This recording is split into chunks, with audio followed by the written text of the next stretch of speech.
বলেন তো দেখি, ও নন্দীগ্রামের মুসলমান, মুসলমানদের জাতির পিতার নাম কি?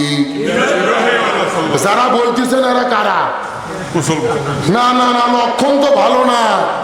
গত 16 বছরে বঙ্গবন্ধুকে জাতির পিতা বানানো হয়েছিল, কিন্তু আল্লাহর কি খেলা, হাসিনা যেদিন পালিয়ে গেছে বঙ্গবন্ধুর মূর্তি ভাঙে মাথার উপরে ওটা পোশাক করছে। এ কথা কর না, তাহলে কোন ব্যক্তি জাতির পিতা হতে পারেন? আমাদের জাতির পিতার নাম কি? কে বলেছেন? আল্লাহ রাব্বুল আলামিন বলেন, মিল্লাতান আবিকুম ইব্রাহিম ওয়া সাম্মাকুমুল মুসলিমিন।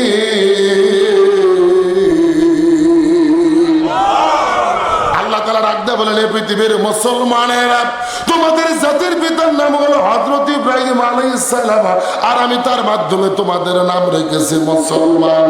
ওই ইব্রাহিম নবী যখন নমরুদের কাছে দ্বীনের দাওয়াত নিয়ে চলে গেল, নমরুদ ইব্রাহিম নবীকে মারার জন্য একটা অগ্নিকুণ্ড তৈরি করলো। যেই অগ্নিকুণ্ডের ভেতরে ইব্রাহিম নবীকে ফেলে দেওয়ার পরে 1 নয় 2 নয় 40 দিন রাখা হয়েছিল। জোরে বলেন কত দিন? আরো জোরে। এখন আমি আপনাদেরকে জিজ্ঞাসা করি, বলেন তো দেখি, আমাদের জাতির পিতা ইব্রাহিম আলাইহিস সালামকে 40 দিন যে অগ্নিকাণ্ডের মধ্যে রাখা হলো, ইব্রাহিম নবী কি চোর ছিল? ডাকাত ছিল? নারী ধর্ষণ করেছিল? তার কিসের জন্য 40 দিন আগুনের মধ্যে রাখা হলো? কালেমার দাওয়াত দেওয়ার কারণে, এই জমিনে দিন প্রতিষ্ঠার কথা বলার কারণে।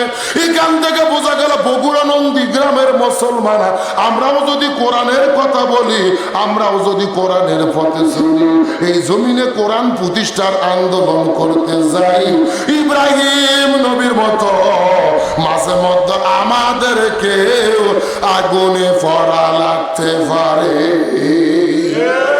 আরো জোরে বলেন। তাহলে ইব্রাহিম নবী যদি আগুনের মধ্যে পড়ে থাকে, আমাদেরও পড়ার দরকার আছে না নাই? আরো জোরে বলেন, আছে না নাই? আমার বন্ধুগণ, মুসলমান ভাইরা, গভীর মনোযোগ। হযরত ইব্রাহিম আলাইহিস সালামকে জমিনের মধ্যে নমরুদ যখন ইব্রাহিম নবীকে অত্যাচার নির্যাতন করলো, ইব্রাহিম আলাইহিস সালামের উপর অত্যাচার নির্যাতন বেড়ে গেল। আল্লাহ রাব্বুল আলামিন ওই নমরুদকে জমিন থেকে বিদায় করে দেওয়ার জন্য একটা জন্তু প্রেরণ করলো, যার নাম হলো মশা। জোরে কোন নাম কি? এই ওই কয়ে ফাঁকের সুড়ঙ্গ থেকে আল্লাহ তাআলা মশা ছেড়ে দিলেন। সমস্ত মশার মধ্য থেকে ওই নমরুদের নাকের মধ্য দিয়ে নমরুদের মাথার মধ্যে একটা মশা ঢুকে পড়লো। যে মশাটা যেন তেন কোনো মশা না, ল্যাংড়া মশা। এ কথা কর না কা, জোরে কোন কি মশা? কেন ভাই, পৃথিবীতে মশার চাইতে এত কম দুর্বল আর কোন প্রাণী নাই। আমরা উঠতেও এক থাবাদে মারি, বসতেও এক থাবা মারি, আর সেই মশা আল্লাহ নমরুদক মারার জন্য পাঠালো রে। তাও যেন তেন আল্লাহ করছে, ভালো করে সাইড হ, ল্যাংড়াটা ভেতর ঢোক। আমার দিকে লক্ষ্য করুন, এই ল্যাংড়া মশা নমরুদের নাকের মধ্য দিয়ে ঢুকে মগজত যাইয়া এমন জোরে কামড়ানো শুরু করেছে, নমরুদ পাগল হইয়া আশেপাশে যে নিরাপত্তা বাহিনীর লোকজন ছিল, র্যাব, পুলিশ, বিজিবি, এদেরকে বলতেছে তোমরা আঘাত করো। সুবহানাল্লাহ কর। কি করতে বলছে? তখন নিরাপত্তা বাহিনীর লোকজন বলতেছে, হুজুর আঘাত করব কি দিয়ে? আমাদের পাশে তো জুতো ছাড়া কিছু নাই। নমরুদ বলতেছে, জুতো দিয়ে বেরিয়ে। সুবহানাল্লাহ কর। তখন ওই জুতো বের করে নমরুদের মাথার বেরোনো শুরু হয়েছে। যতক্ষণ আপনার ওই জুতো দিয়ে মাথার বাড়ি দেয়, ততক্ষণ মশা কামড়ায় না। সুবহানাল্লাহ কর। এইরকম যাইতে যাইতে 3 দিন গেছে। জোরে কোন কয়দিন? 3 দিন যাওয়ার পরে নিরাপত্তা বাহিনীর লোকজনে বাবা মা আসছে। আসার পরে বলতেছে, বাবা কি চাকরি নিলে? দিনেও ডিউটি, রাতেও ডিউটি, তোমাদের কি ছুটি নাই? বাড়িতে যাও না? এই কথা শোনার পর নিরাপত্তা বাহিনীর লোকজন নমরুদকে বলে, যাবা না, দয়া করে ছুটি দেন। আমার দিকে তাকান, অন্যদিকে কোনো তাকা থাকে না, এদিকে তাকান। এই মোবাইলের আলো আর মুকুট মারুন তো দেখি। আমার দেখা গেলে আমার দিকে তাকান, আমার দিকে লক্ষ্য করেন। তখন নিরাপত্তা বাহিনীর লোকজন নমরুদকে বলে জাহাবানা দয়া করে ছুটি দেন। তখন নমরুদ বলতেছে ছুটি মানে বেতন যা ছিলাম ডবল করে দিলাম, তোরা বাড়িয়া সুবহানাল্লাহ কর। বেতন কি করে দিছে? ডবল করে দিছে। নিরাপত্তা বাহিনীর লোকজন বলতেছে মাথার তোরা জুতোতে বাড়িয়ে। শুধু নমরুদের ওয়াজ শুনলে হবে না, ওই নমরুদের সাথে বাংলাদেশের নমরুদকে মিল করা লাগবে। এই কথা কর না কে? হাসিনা প্রথম যখন ক্ষমতায় আসলো, দ্বিতীয় ট্রামে কিন্তু পুলিশেরা তার পক্ষে কাজ করতে চায়নি। তখন পুলিশ, র্যাব, বিজিবিকে হাসিনা ডেকে বলছে তোমাদের বেতন যা ছিল ডবল করে দিলাম, তোমরা দিনের ভোট রাতে লাগাও। কথা কন। আবার যখন বেতন বেড়ে গেল, মাথার বেরেন শুরু হয়ে গেল। এইরকম যাইতে যাইতে এক সপ্তাহ পর, যেরকম কয় সপ্তাহ, এক সপ্তাহ পর নিরাপত্তা বাহিনীর স্ত্রী সন্তান আসছে। আসার পরে বলছে বাবা কি ডিউটি নিলা?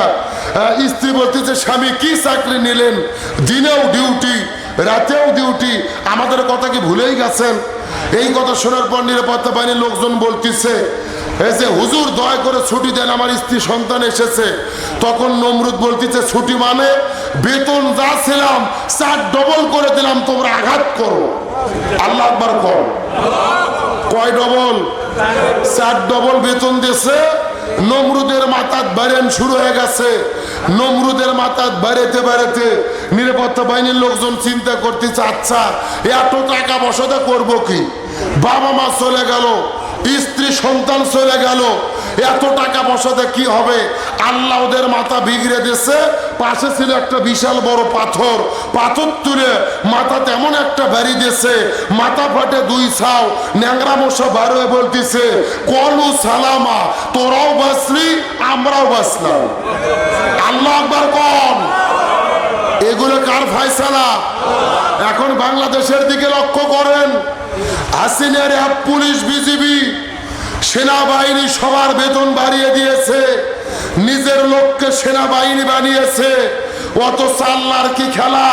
ছেলে পেলে যখন আন্দোলন শুরু করলো, সেনাবাহিনীর প্রধান বলেছে আপনি যদি জীবন নিয়ে বাঁচতে চান 45 মিনিট টাইম আপনাকে দেওয়া হলো, এর ভেতরে বাংলাদেশ ছাড়তে হবে, নতুবা আপনি জীবন নিয়ে পালাতে পারবেন না। আল্লাহ আকবার বলেন।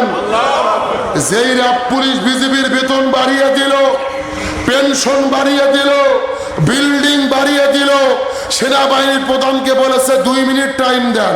যেরকম কয় মিনিট? বলছে 2 মিনিট একটু টাইম দেন, বাংলাদেশের লোকদের উদ্দেশ্যে কিছু বক্তব্য দেব। সেনাবাহিনীর প্রধান বলতেছে 2 মিনিট কেন, 2 সেকেন্ডও টাইম পাবেন না, যদি বাঁচবার চান গণভবন ছাড়ে দেন। আল্লাহ আকবার কোন।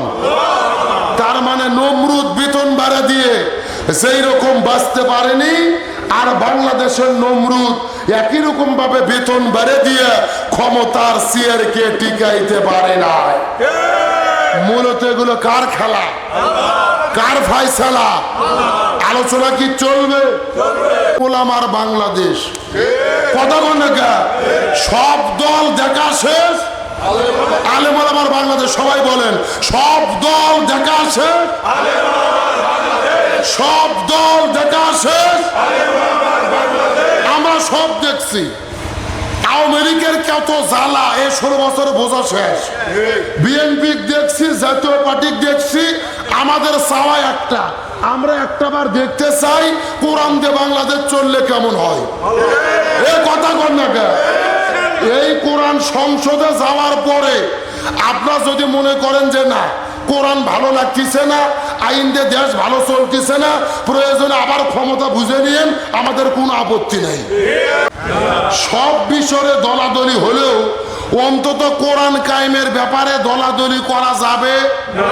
আরো জোরে বলেন যাবে না। তাহলে বলেন এই কোরআন দিয়ে বাংলাদেশ চলুক আমরা চাই কি চাই না? আপনারা লিখে দিয়েছেন সিরাত মাহফিল। আমি শুধু 2টা শিক্ষা আপনাদের বলে বিদায় নেব। প্রচন্ড কষ্ট হচ্ছে আপনারা, আমি জানি, রাগ করতেছেন। আলোচনা কি আর 5 মিনিট কারা কারা চলবে না হাত তোলেন। ঘুম যে ধরে গেছে এইবার বোঝা গেল। এ সত্য সত্য কারা কারা চলবে হাত তোলেন তো দেখি। লিল্লাহে তাকবীর, আজকের মাহফিল চলছে চলবে, বগুড়া জেলার মাহফিল, তেগরের মাহফিল, জামাত ইসলামের মাহফিল, নুল ইসলাম মন্ডল ভাইয়ের মাহফিল, যুক্তিবাদী চাচার মাহফিল কতক্ষণ চলবে? সারা রাত। আল্লাহ তাআলার কোরআনের মধ্যে তাফসীরের মধ্যে এসেছে, আল্লাহ তাআলা বুঝাইতে চায় এই জমিনের ভেতরে এই জালেমেরা ইমানদারদেরকে হত্যা করার জন্য একটা রাস্তা যদি বন্ধ করে দেয় রে, আল্লাহ একটা রাস্তার পরিবর্তে আর একটা রাস্তা খুলে দেয় না, বরং একটা রাস্তা জালেমেরা বন্ধ করে আর আমার আল্লাহ তাআলা 12টা রাস্তা বানায়া দেয়। লিল্লাহি তাকবীর। জালেমেরা রাস্তা বন্ধ করে কয়টা, আর আল্লাহ কয়টা বের করে দেয়? হাসিনা মনে মনে ভেবেছিল সব রাস্তা বন্ধ করেছি, পুলিশ আমার, র্যাব আমার, বিজিবি আমার, সেনাবাহিনী আমার, দেশ আমার, ভারত আমার, আমাকে তারাই কে? এ কথা কর না কে? নমরুদ পৃথিবী থেকে বিদায় নেওয়ার একদিন আগেও জানতো না ন্যাংরা মশার কামড় খাইয়া বিদায় নিতে হবে। ফিরাউন পৃথিবী থেকে বিদায় নেওয়ার 1 ঘন্টা আগেও জানতো না পানিতে চুবনি খেয়ে বিদায় নেওয়া লাগবে। আবু জেল বিদায় নেওয়ার 1 ঘন্টা আগেও জানতো না বদরের প্রান্তরে মাছ এবং মাছ ছোট ছোট বাচ্চাদের আঘাত খেয়ে বিদায় নিতে হবে। আর বাংলাদেশের স্বৈরাচার হাসিনাও জানতো না ছোট বাচ্চাদের ধাবার খেয়ে জাত ছাড়া লাগবে। ও চিন্তা করছিল সেনাবাহিনীর অফিসারদেরকে পিলখানায় শেষ করে দিছি, হেফাজত শেষ করছি শাপলা চত্বরে, জামাত বিএনপি আয়না ঘরে বন্দি করে রেখেছি, আমাকে তারাই কে? আল্লাহ তাআলা বলতেছে হাসিনা ও মাকারু ও মাকার আল্লাহ, তারাও ষড়যন্ত্র করে, আল্লাহও কৌশল অবলম্বন করে, কার কৌশল বিজয়ী হয়? আল্লাহ বলতেছে হাসিনা তুমি জানো না ওইগুলো ছাত্র হলো ওসিলে আর মূলত খেলা হলো আমি আল্লাহ। আল্লাহু আকবার বলেন। ওই হাসিনা ভারতে পালিয়ে গেছে। গতকালকে একটা ছবি দেখলাম, পিনাকি দাদা তার ফেসবুক পেজের মধ্যে ছেড়েছে, একেবারে মাথাগুলো মেকআপ দিয়ে ঢেকে চুলগুলো ঢেকে রেখেছে, মনে হচ্ছে রাবিয়া বস্ত্রী। কথা কন না কেন? এতদিন মাথার চুল ছেড়ে দিয়ে কোমরের ঝাঁকি দিয়ে লাপালাপি করছে, আর এখন ভারতের যে চুল ঢেকে শরীর একেবারে শুকে মনে হচ্ছে শুটকি বুড়ি। জোরে কোন কি বুড়ি? ওই যে ইরশাদ চাচার বউ হলো রৌসুনির সাথ, ও এক শুটকি, এ ওই আর এক শুটকি। তার মানে বোঝা গেল ক্ষমতার চেয়ার হারিয়ে গেলে মনও ঠিক থাকে না, শরীরও ঠিক থাকে না। এ কথা কন। এতদিন মনে হয়েছে শেখ হাসিনার বয়স 40 বছর, মানে ঠোকা দিলে রক্ত বের হবে। খালেদা জিয়া যখন অসুস্থ হলো হাসিনা বলেছিল বয়স তার কম হলো না, এতদিন বেঁচে থেকে কি হবে? এখন হাসিনাকে বলি ময়না এবার নিজের চিন্তা করো, তোমার বয়স কম হলো না আর বাংলাদেশে আসার ষড়যন্ত্র করো না, এই দেশে এসে তোমার কি হবে? এ কথা কম। ও আবার মাঝে মধ্যে ষড়যন্ত্র করতেছে। আল্লামা সাঈদী তার বক্তব্যে বলেছিল এমন একটা দেশ আসবে আওয়ামী লীগ পালানোর জন্য ইঁদুরের গর্তও খুঁজে পাবে না। আজকে ভারত সরকার বলেছে হাসিনাকে আর থাকার জায়গা দেওয়া হবে না, ভারত থেকেও বের করে দিচ্ছে। আল্লাহু আকবার কম। আমেরিকা ভিসা দেয়নি, লন্ডন ভিসা দেয়নি, পৃথিবীর কোন দেশ তাকে যেতে দিচ্ছে না। তার মানে আল্লামা সাঈদী 15 বছর আগে যেই বক্তব্য দিয়েছিল বর্তমানে বাংলাদেশে 100% কার্যকর হয়ে গেছে। আর হাসিনা গত এক সপ্তাহ আগে এক সুটকে ফটকে নেতা, সুটকে নেতা কি নেতা, কে এমপি মন্ত্রী পালিয়ে যাচ্ছে রে। আর কিছু তেল তেলা গোয়েন্দার এখনো আছে চায়ের দোকানে বসে হাসিনার দালালি করে। এ কথা কর না কে কয় আমরা আবারও ঘুরে দাঁড়াবো, আবারও ফিরে আসবো। কেরে পাগলা তোরা ফিরে আসে, ওটাই তো আমরা চাচ্ছি। তার কারণ তোদের জন্য আয়না ঘর রেডি। যেরকম কি ঘর রেডি। একটা কথা আমরা পরিষ্কার করে বলতে চাই, আল্লাহর কোরআন বলেছে কুতিবা আলাইকুমুল কিসাস, হত্যার পরিবর্তে হত্যা, জীবনের পরিবর্তে জীবন, হাতের পরিবর্তে হাত, পায়ের পরিবর্তে পা। এই আয়াতের তাফসীর হলো আয়না ঘরের পরিবর্তে আয়না ঘর। আরো জোরে বলেন। আমাদের প্রিয় ভাই ব্রিগেডিয়ার আমান আজমি 13 বছর সেই আয়না ঘরে বন্দি করে রেখেছে। আমার প্রিয় ভাই ব্যারিস্টার আরমান 13 বছর আয়না ঘরে বন্দি করে রেখেছে। বাইরের সূর্যের আলো দেখতে পারেনি, বাতাস উপভোগ করতে পারেনি, এমনকি আজান যখন হতো আজান পর্যন্ত শুনতে দিত না। মাইকের আজান শুরু হলে জোরে জোরে গান বাজায়া আজান পর্যন্ত শুনতে দিত না। সরকারকে বলবো, এই আওয়ামী লীগের যত এমপি মন্ত্রী নেতা আছে গ্রেপ্তার করা হয়েছে, বিচারের রায় কার্যকর হওয়ার আগ পর্যন্ত আমাদের দাবি হলো এদের আয়না ঘরে রাখতে হবে। আমার দাবির সঙ্গে কি আপনি একমত? আয়না ঘরে রাখলেই তারা পেলা বুঝতে পারবে যে কত ধানে কত চাল। তার কারণ তোরা যেই কষ্ট দিয়েছিস এখন সেই কষ্ট দেওয়ার দরকার আছে না নাই? আবার শেখ হাসিনা ফোন দিয়ে বলতেছে আমি বাংলাদেশের আশেপাশে আছি, যে কোনো সময় আমি চুট করে ঢুকে পড়তে পারি। শুনছেন কি শোনেন নাই? আবার অনেকে গুজব ছড়াচ্ছে যে সেপ্টেম্বর মাসের 26 তারিখে হাসিনা বাংলাদেশে ঢুকে পড়বে। কি হতে যাচ্ছে সেপ্টেম্বর মাসে 26 তারিখে?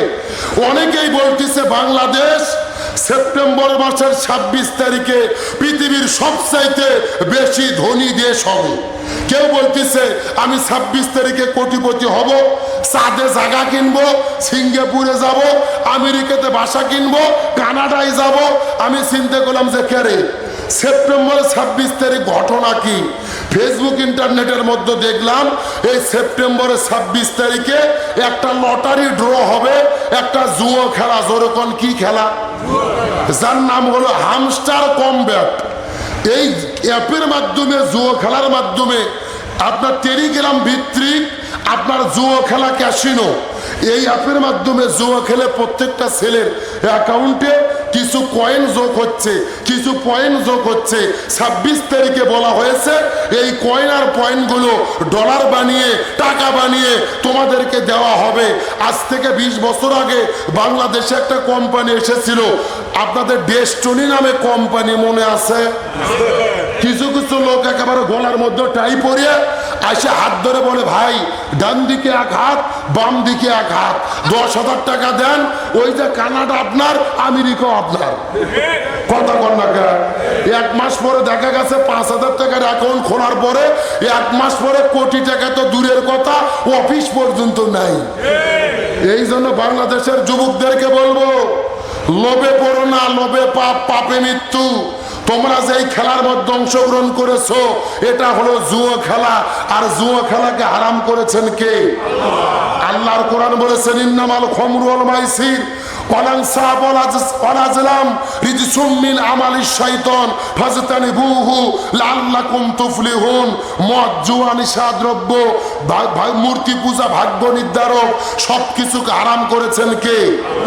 এই জন্য যুবকদেরকে বলবো তোমরা 26 তারিখে কোটিপতি হওয়ার স্বপ্ন দেখে কোটিপতি হতে যাচ্ছ না, বরং তোমরা জান্নাতের টিকিট কেটে যাচ্ছ। এই জন্য যুবকদেরকে বলবো তোমরা জাহান্নাম থেকে বেঁচে থাকো, জুয়া থেকে বেঁচে থাকো, কবিরে গুনাহ থেকে বেঁচে থাকো। আল্লাহ কবুল করুক, বলেন আমিন। যে কথা বলতেছিলাম, অনেকে বলতেছে 26 তারিখ হাসিনা দেশে ফিরবে। আমরা বলতে চাই আপা আপনি দেশে ফেরেন, আপনার জন্য 18 কোটি মানুষ জুতো আর ঝাঁটা নিয়ে রেডি আছে। এ কথা কন না কা? আমরা বাংলাদেশ সরকারকে বলতে চাই, আজকে একটা খবর দেখার পর আশ্চর্য হয়েছি। আমার দেশের সরকার দুর্গাপূজা উপলক্ষে ভারতকে 3000 টন ইলিশ উপহার দিচ্ছে, 3000 টন ইলিশ তাদের কাছে বিক্রি করতেছে। এটা কি মেনে নেওয়া যায়? আমরা সারা জীবন যেই ভারতের বিরোধিতা করেছি, যেই ভারত 16 বছর ধরে হাসিনা নামক একটা জালেম সরকার এই দেশে আমাদের মাথার উপরে চাপিয়ে দিয়ে রেখেছিল, আমরা দেশের মানুষ ইলিশ খেতে পাই না, মনে কষ্ট। আমি নিজে যে কবে ইলিশ খাইছি আমারই মনে নাই, কথা কন না কে? তাহলে আমার যদি এই অবস্থা হয়ে থাকে, গরিব মানুষের কি অবস্থা? এমনও গরিব মানুষ আছে 12-14 বছর সন্তানের বয়স, একটা দিন পর্যন্ত ইলিশ কিনে তার মুখে সন্তানের মুখে দিতে পারে নাই। অথচ আমরা বাংলাদেশ ইলিশ পাই না, ওই ইলিশ দেওয়া হয় ভারতের ভেতরে। আমরা সরকারকে বলবো, ভারতের সঙ্গে ইলিশ দিয়ে আর কোনো প্রীতি করার দরকার নাই। 1 মাস আগে আমরা দেখেছি ভারত পানি ছেড়ে দিয়ে আমার দেশের লক্ষ মানুষকে পানিবন্দী করেছে। কত মানুষ পানিতে ডুবে থেকে কোটি কোটি টাকা ক্ষতি হয়ে গেল। আর ওই দেশকে ইলিশ দেওয়া মানে হলো আমার দেশের জনগণের সঙ্গে গাদ্দারি করা। আমি বলতে চাই, বাণিজ্য পর্যায়ে যারা দায়িত্বশীল রয়েছে, যারা সিদ্ধান্ত নিয়েছে, অনতিবিলম্বে এই সিদ্ধান্ত থেকে তাদেরকে ফিরে আসতে হবে। আমরা দেশের মানুষ ইলিশ খাইতে পারি না, অথচ ভারত ইলিশ দেওয়া হবে, মনে কষ্ট। এই ভারতে 1500 টাকা কেজি ইলিশ, ওই একই ইলিশ ভারতে পাওয়া যায় 800 টাকা করে। আমার দেশে ইলিশ উৎপন্ন হয় 1600 টাকা, আর ওই দেশে যাই হয় 800 টাকা। এটা কখনো মেনে নেওয়ার মতো নয়। আমরা সমন্বয়কদেরকে বলবো, সরকারকে বলবো, ভারতে আপনারা ইলিশ দেওয়া বন্ধ করেন। আর যদি বলেন না, কথা দিয়েছি ইলিশ ভারতে দিতেই হবে, তাহলে আমাদের দাবি হলো ইলিশের বিনিময়ে হলেও হাসিনাকে বাংলাদেশে ফেরত দিতে হবে। হাসিনাকে বাংলাদেশে ফেরত আমরা চাই কি চাই না? তার বিচার দেখতে চাই কি চাই না? এই বাংলাদেশে আমরা দেখেছি জামাত ইসলামের নেতাদেরকে, আল্লামা সাইদি, মাওলানা মতিউর রহমান নিজামী, কত নেতাদেরকে ফাঁসি দিয়েছে। 50 বছর আগের অপরাধ বের করে অপরাধ ট্রাইব্যুনাল গঠন করে মিথ্যে মামলা, মিথ্যে রায়, মিথ্যে ট্রাইব্যুনাল, মিথ্যে সাক্ষী বানায়া আলেমদের ফাঁসি দিয়েছে। আর হাসিনা গণহত্যা করেছে, এটা মিথ্যে সাক্ষীর দরকার নাই। বাংলাদেশের 18 কোটি মানুষ তার চাক্ষুষ সাক্ষী।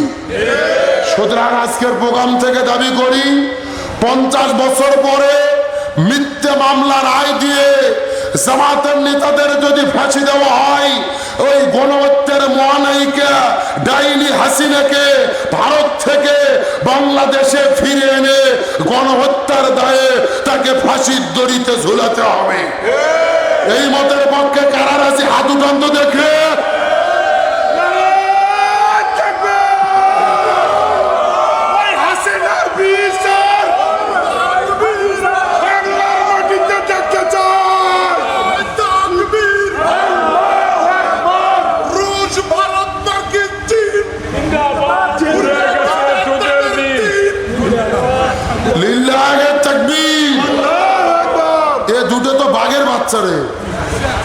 আসলে এখানে স্লোগান দেওয়ার লোক আছে, হুকুরি ধরার লোক নেই। এ কথা কন্যা, এই যে আপনাদের গ্রামের গর্ব, আর আপনাদের গ্রামের আপনাদের সন্তান, আমাদের প্রিয় বাপজান রুহুল আমিন যুক্তিবাদী, আল্লাহ আকবার কন। আপনারা হয়তো বা গ্রামে থেকে তাকে চিনতে পারেননি, অথচ তামাম পৃথিবীর মানুষ তার জন্য পাগল, আল্লাহ আকবার কন। আমি 1 মাস আগে উমরাতে গিয়েছিলাম, তার 15 দিন আগে মালয়েশিয়াতে গিয়েছি। মুফতি আমির হামজা মিজানুর রহমান আজহারি, আমি একই সঙ্গে প্রোগ্রাম করেছি। মালয়েশিয়া, সৌদি আরব, যেই দেশেই যাচ্ছি সেখানেই বলতেছে যে হুজুর বগুড়া জেলার আপনাদের বক্তা রুহুল আমিন যুক্তিবাদী, আল্লাহ আকবার কম। মানে প্রত্যেকটা দেশে তার নাম ছড়িয়ে পড়েছে। আলহামদুলিল্লাহ বলবেন না? আপনারা হয়তো মনে মনে চিন্তা করতেছেন, এই যে আমাদের গ্রামের রুহুল রে ধান কাটতেছে, ঔষধ দিচ্ছে, কিন্তু ও যে কি প্রচার হয়েছে আর আল্লাহ কি সম্মান দিছে আপনার বাড়ির থেকে হয়তো বুঝতে পারতেছেন না। আর যাদের হাতে মোবাইল আছে, ইউটিউব আছে, ফেসবুক খুললেই দেখতে পারবেন কোটি কোটি মানুষ তার ভক্ত, তামাম পৃথিবীর লোক তার বক্তব্য শুনতেছে। কারণ একটাই, তিনি জমিনে একামতে দিনের কথা বলে। তার কারণ রুহুল আমিন যুক্তিবাদী চাচা যদি ভাঙ্গা ঠিলের ওয়াজও করে, মুনাফিক ধানের ওয়াজও করে, তাও আপনি দেখবেন একেবারে যুক্তি দিয়ে মিল করে যাইয়া বাংলাদেশে কোরআনের বিজয়ী করা লাগবে, এটা মিল করে বুঝে দেয়। এ কথা কন না কে?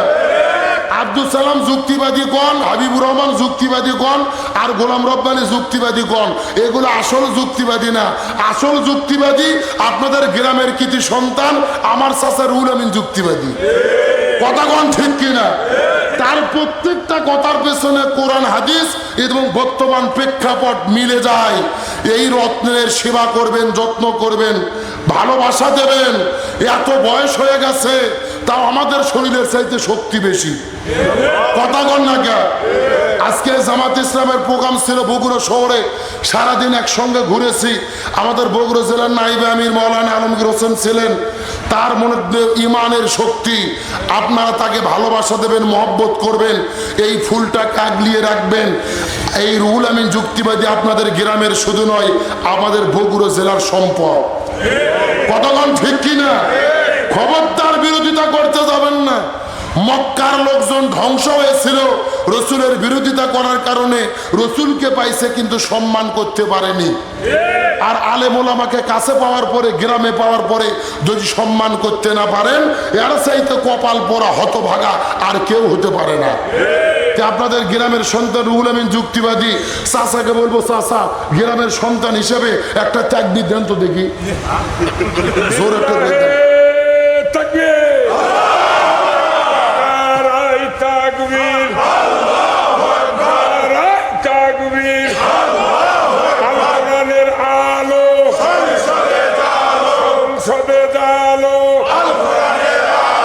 বাংলার মুসলিম, মুসলিম, এক দফা এক দাবি, হাসিনার ফাঁসি চাই। আল্লাহ কবুল করুক, বলেন আমিন। আরো জোরে আমিন।